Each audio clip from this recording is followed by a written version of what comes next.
Bad decision and a good one.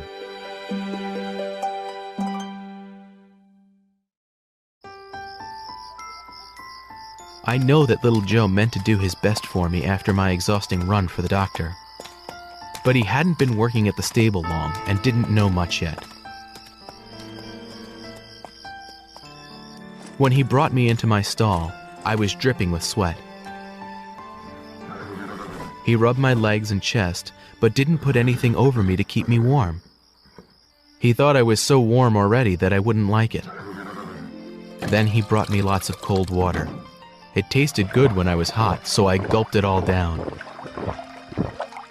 Little Joe thought I must be hungry after working so hard. He brought me a bucket of corn. Not long after that, I began to tremble and feel very cold. My legs and chest ached. My stomach felt tight. I was sore all over.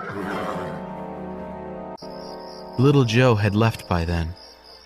I stood there for a long time, wishing I wasn't so cold. Finally, I collapsed onto the straw and tried to sleep. I woke up when I heard John at the door.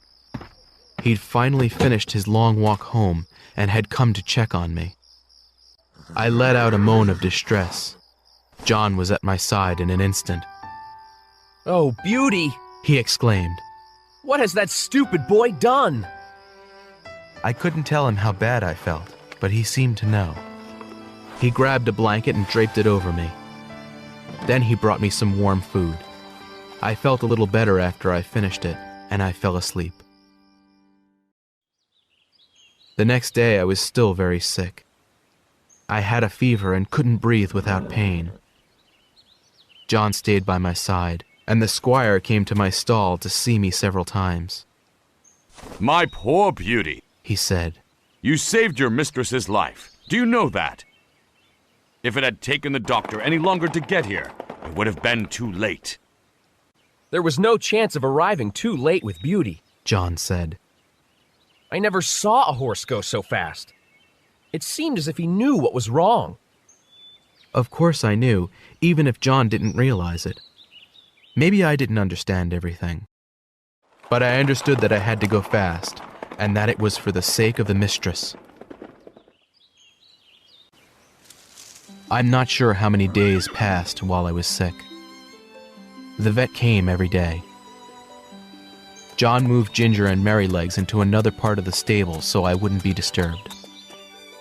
Finally, I got better, to everyone's relief. I could tell that little Joe felt terrible. He'd learned his lesson, and he'd never make those mistakes again. John stayed angry with little Joe for a long while. But as time passed, and Joe kept trying to learn, John started to trust him again.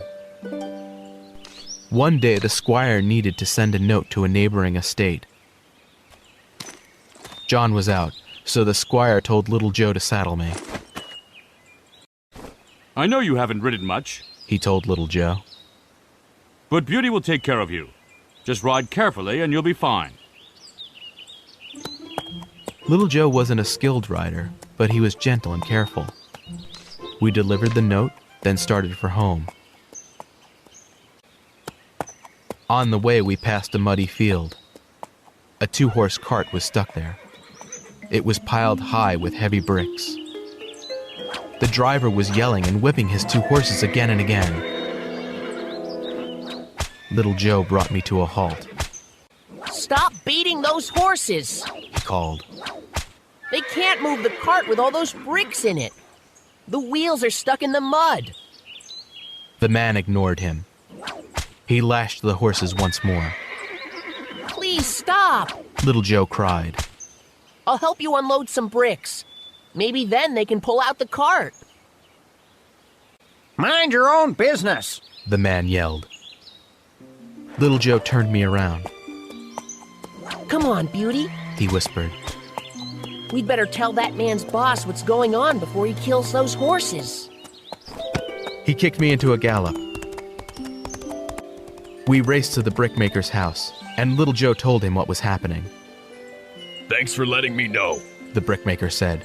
"I'll put a stop to it right now." When we got home, John could see that little Joe looked angry.